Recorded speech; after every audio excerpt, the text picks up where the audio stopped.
नमस्कार मित्रांनो, 5वी अनुसूचित क्षेत्र असून येथे पेशा कायदा लागू आहे। मेळघाटच नाही तर महाराष्ट्रामध्ये 10 जिल्हे आहेत। 10 जिल्ह्यामध्ये पेशा कायदा लागू आहे, कारण आपल्या भारतीय राज्यघटनानुसार आदिवासी क्षेत्रामध्ये त्यांचा विकास होण्याकरिता, त्यांना स्वतंत्र हक्क देण्याकरिता 5वी अनुसूचित क्षेत्र घोषित केले आहेत ना। त्या 5वी अनुसूचित क्षेत्रामध्ये पेशा कायदा लागू केले आहेत। त्यांचा मुख्य उद्देश म्हणजे काय की आदिवासी यांना मुख्य प्रवाहात आणण्याकरिता हा उपाययोजना आहे ना। आदिवासी विकास विभाग आयुक्तालय नाशिक यांच्याकडून शासकीय आदिवासी आश्रमशाळा येथे बाह्य यंत्रणाद्वारे कंपनी मार्फत शिक्षक यांच्या नियुक्ती, तसेच मनुष्यबळ म्हणून काही पदांचा, काही वर्ग 4 पदांचा कंपनी मार्फत बाह्य स्रोतनं भरती करण्याचा पत्र निघाले आहेत, पत्र काढलेले आहेत। मित्रांनो, हे तर चुकीचे आहेत, पण ते नंतरचा भाग आहे। शासन पूर्ण भारतवर्ष, पूर्ण महाराष्ट्रभर हा प्रायव्हेटायझेशन करण्याचा मागे भिडले आहेत, ते करणारच। पण मित्रांनो, मी तुम्हाला हे सांगण्यासाठी हा व्हिडिओ तयार केले आहेत, बनवले आहेत की आपल्या मेळघाट क्षेत्रामध्ये जवळजवळ 20 शासकीय आदिवासी आश्रमशाळा आहेत। त्या ठिकाणी बाह्य यंत्रणाद्वारे मनुष्यबळ यांच्या नियुक्ती करण्याकरिता 29 मार्च 2025 रोजी आदिवासी विकास विभाग नाशिक यांच्याकडून पत्र काढले आहेत। त्या पत्रामध्ये नर्स झाला, वाहन चालक झाला आणि बहुउद्देशीय कर्मचारी यांच्या बाह्य यंत्राद्वारे भरती करण्यासाठी पत्र काढले आहेत। आणि आदिवासी विकास विभागने नर्स या पदाकरिता टेंडरही दिले आहेत। मला वाटते ते छत्रपती शिवाजी महाराज ट्रस्ट असं काहीतरी त्या कंपनीचे नाव आहे ना। त्या कंपनी महाराष्ट्रात नर्स या पदाचा नियुक्तीही केल्या आहेत। मित्रांनो, मी तुम्हाला हे सांगण्यासाठी स्पेशल व्हिडिओ बनवले आहेत की आपल्या आदिवासी विकास विभागात मुख्याध्यापक यांच्या अंतर्गत, तसेच पीओ प्रकल्प अधिकारी कार्यालय यांच्या ऑफिसमधून 4 ते 5 वर्ष आधीपासून ह्या पदाचा नियुक्ती केली आहेत। नर्स या पदावर 4 ते 5 वर्ष पूर्वी काही महिला, जे जीनियम एनएम केलेले महिला सर्व्हिस दिले आहेत आणि ते राहिले, आणि हा ट्रस्टवाले त्यांच्या मताना काही पद भरले आहेत नर्सची, आणि जे जुने आहेत ते राहिले। माझ्या सांगण्याचं तात्पर्य जे नवीन लागले यांचा विरोध करत नाही आहेत, पण जे जुने काम करणारे ते राहिले, यांना माझं एवढंच म्हणणं आहे की तुम्ही जर 25 म्हणजे कोणता 29 मार्च 2025 रोजीचे पत्र आहेत, त्या पत्र निघाल्यानंतर तुम्ही कोणताही कुठल्या प्रकारचा हालचाल केली नाही। ट्रस्टना जे ऑनलाईन लिंक पाठवली होती त्या ठिकाणी फॉर्म भरायचा सांगितला होता, तुम्ही भरले सुद्धा, पण तुम्ही कुठलाच प्रकार हालचाल केली नाही की आम्ही जुने कर्मचारी आहेत, आम्हाला प्रथम पहिला प्राधान्य देण्यात यावी, असा तुम्ही कुठलाच प्रकारचा पत्रव्यवहार किंवा शासनासोबत चर्चा केली नाही। हा तुमचा चुकते आहे।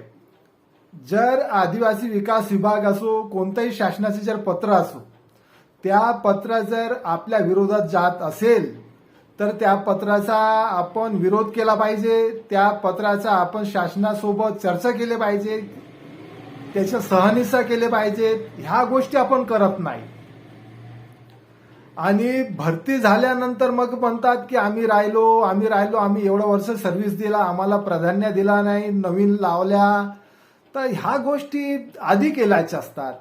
मेळघाटमध्ये मी बघितला भरपूर पद भरती झाली आहे आदिवासी आश्रमशाळेत।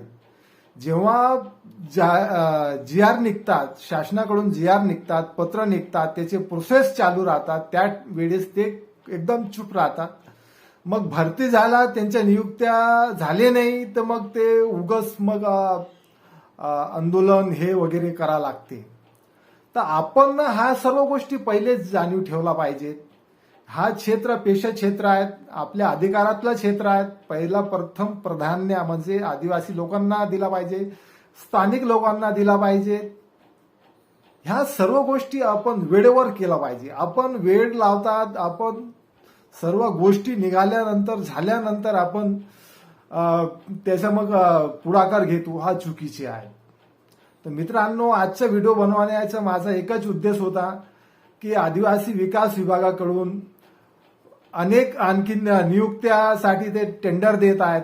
आता नर्सची भरती झाली आहे मित्रांनो, आता होणार वाहन चालक राहिले आहेत आणि बहुउद्देशीय कर्मचारी राहिले आहेत.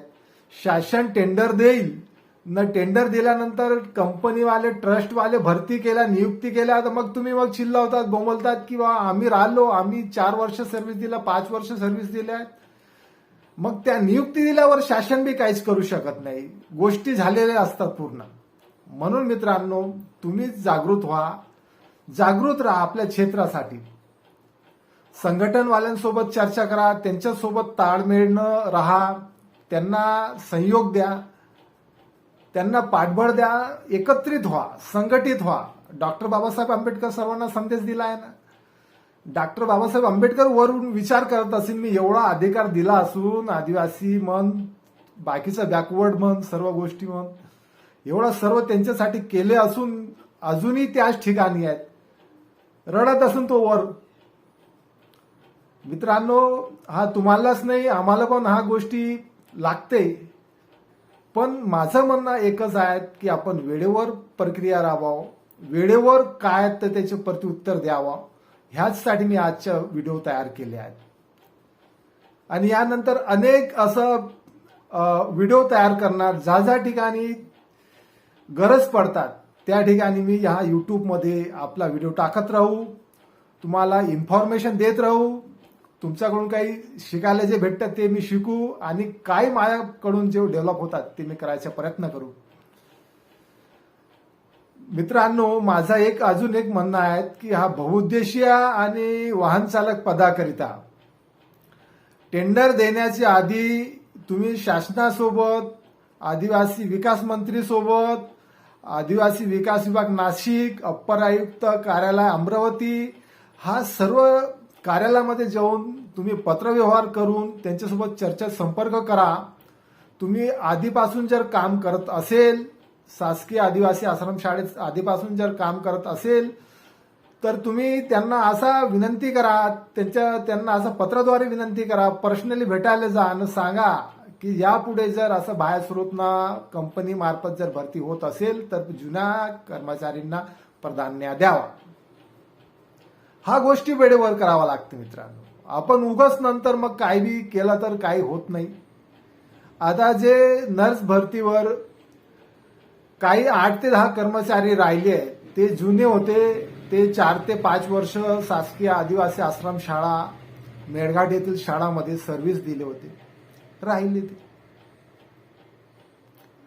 तर मित्रांनो, पेशा क्षेत्र आहेत, पेशा कायदा लागू आहेत, असे बरेचशे गोष्टी आहेत.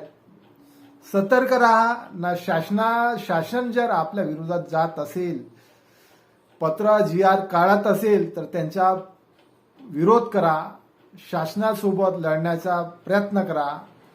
शासन विचार करतील. धन्यवाद. जय हिंद.